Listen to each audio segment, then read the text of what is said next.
ಕನ್ನಡ ವ್ಯಾಕರಣ ಸರಣಿ ಭಾಗ 1.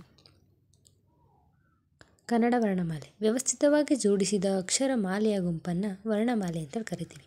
ಕನ್ನಡ ವರ್ಣಮಾಲೆಯಲ್ಲಿ ಒಟ್ಟು 49 ಅಕ್ಷರಗಳಿವೆ. ಕನ್ನಡ ವರ್ಣಮಾಲೆಯನ್ನು 3 ಭಾಗವಾಗಿ ವಿಂಗಡಿಸಲಾಗಿದೆ: ಸ್ವರಗಳು, ವ್ಯಂಜನಗಳು ಹಾಗೂ ಯೋಗವಾಹಕಗಳು. ಸ್ವರಗಳು 13 ಇದ್ದು ಸ್ವತಂತ್ರವಾಗಿ ಉಚ್ಚರಿಸಲ್ಪಡುವ ಅಕ್ಷರಗಳನ್ನು ಸ್ವರಗಳು ಅಂತೀವಿ. ಸ್ವರಗಳು 13 ಇವೆ, ಆ ಇಂದ ಔವರೆಗೆ. ಸ್ವರಗಳಲ್ಲಿ 3 ವಿಧ: ರಸ್ವಸ್ವರ, ದೀರ್ಘಸ್ವರ ಹಾಗೂ ಪ್ಲುತಸ್ವರ. ರಸ್ವಸ್ವರ ಒಂದು ಮಾತ್ರ ಕಾಲದಲ್ಲಿ ಉಚ್ಚರಿಸಲ್ಪಡುವ ಅಕ್ಷರಗಳನ್ನು ನಾವು ರಸ್ವಸ್ವರ ಅಂತ ಕರಿತೀವಿ. ಉದಾಹರಣೆಗೆ ಆ, ಇ, ಉ, ರು, ಓ. ದೀರ್ಘಸ್ವರ ಅಂದರೆ 2 ಮಾತ್ರ ಕಾಲದಲ್ಲಿ ಉಚ್ಚರಿಸಲ್ಪಡುವ ಅಕ್ಷರಗಳನ್ನು ನಾವು ದೀರ್ಘಸ್ವರ ಅಂತೀವಿ. ಉದಾಹರಣೆಗೆ ಆ, ಇ, ಉ, ಎ, ಓ, ಐ, ಔ. ಪ್ಲುತಸ್ವರ 3 ಮಾತ್ರ ಕಾಲದಲ್ಲಿ ಉಚ್ಚರಿಸಲ್ಪಡುವ ಅಕ್ಷರಗಳಿಗೆ ನಾವು ಪ್ಲುತಸ್ವರ ಅಂತೀವಿ. ಉದಾಹರಣೆಗೆ ಅಕ್ಕ, ಅದರಲ್ಲಿ ಕ ಪ್ಲಸ್ ಅ, ಅಕ್ಕ ಅಂತ ಹೇಳ್ತೀವಲ್ಲ, ಅದನ್ನು ನಾವು ಪ್ಲುತಸ್ವರ.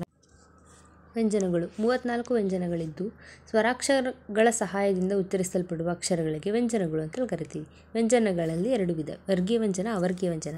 ಸ್ವರಗಳ ಸಹಾಯದಿಂದ ಹಾಗೂ ಒಂದು ಮಾತ್ರ ಕಾಲದಲ್ಲಿ ಉಚ್ಚರಿಸಲ್ಪಡುವ ಎಲ್ಲ ಕಾಗುಣಿತಾಕ್ಷರಗಳಿಗೆ ವರ್ಗೀಯ ವ್ಯಂಜನಗಳು ಅಂತ ಕರಿತೀವಿ. ಉದಾಹರಣೆಗೆ ಕ ವರ್ಗ, ಚ ವರ್ಗ, ಟ ವರ್ಗ, ತ ವರ್ಗ, ಪ ವರ್ಗ, ಪ ಪ ಬ ಬ ಮ, ಕ ಕ ಗ ಗ ನ, ಆ ಥರ.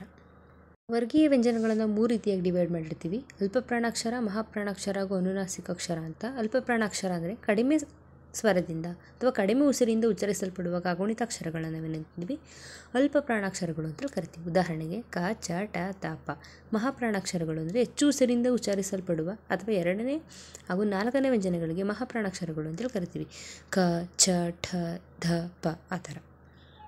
ಅನುನಾಸಿಕ ಅಕ್ಷರಗಳು ಅಂದರೆ ಮೂಗಿನ ಸಹಾಯದಿಂದ ಉಚ್ಚರಿಸಲ್ಪಡುವ ಅಕ್ಷರಗಳಿಗೆ ನಾವು ಅನುನಾಸಿಕ ಅಕ್ಷರಗಳು ಅಂತ ಕರಿತೀವಿ. ಉದಾಹರಣೆಗೆ ಜ್ಞ, ಜ್ಞ, ಣ, ನ, ಮ, ಆ ಥರ. ಅವರ್ಗೀಯ ವ್ಯಂಜನಗಳು 9 ಇದ್ದು ವರ್ಗಗಳಾಗಿ ವಿಂಗಡಿಸಲಾಗದ ವ್ಯಂಜನಗಳಿಗೆ ನಾವೇನಂತೀವಿ ಅವರ್ಗೀಯ ವ್ಯಂಜನಗಳು ಅಂತ ಕರಿತೀವಿ. ಉದಾಹರಣೆಗೆ ಯ, ರ, ಲ, ವ, ಶೇ, ಸ, ಸ, ಹ, ಳ. ಯೋಗವಾಹಕಗಳು ಬೇರೆ ಅಕ್ಷರಗಳ ಸಹಯೋಗದೊಂದಿಗೆ ಉಚ್ಚರಿಸಲ್ಪಡುವ ಅಕ್ಷರಗಳನ್ನು ನಾವು ಯೋಗವಾಹಕಗಳು ಅಂತೀವಿ. ಕನ್ನಡ ವರ್ಣಮಾಲೆಯಲ್ಲಿ ಒಟ್ಟು 2 ಯೋಗವಾಹಕಗಳಿದ್ದು ಅಂ ಮತ್ತು ಅಹ. ಇದರಲ್ಲಿ 2 ಥರ ಯೋಗವಾಹಕಗಳಿವೆ: ಅನುಸ್ವಾರ ಮತ್ತು ವಿಸರ್ಗ.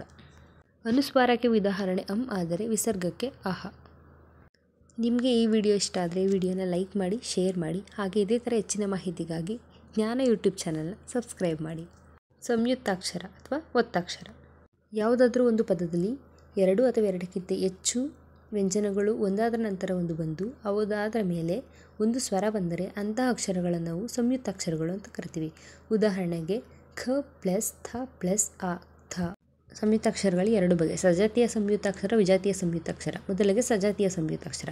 ಯಾವುದೇ ಪದದಲ್ಲಿ ಒಂದು ವ್ಯಂಜನವು 2 ಬಾರಿ ಬಂದ ನಂತರ ಒಂದು ಸ್ವರ ಬಂದರೆ ಅದನ್ನು ನಾವು ಸಜಾತಿಯ ಸಂಯುಕ್ತಾಕ್ಷರ ಅಂತ ಕರಿತೀವಿ. ಉದಾಹರಣೆಗೆ ಅಗ್ಗ, ಅಜ್ಜಿ, ತಮ್ಮ, ಅಪ್ಪ ಇತ್ಯಾದಿ.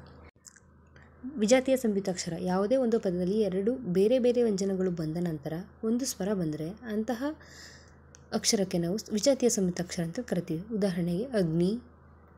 ಧನ್ಯವಾದಗಳು.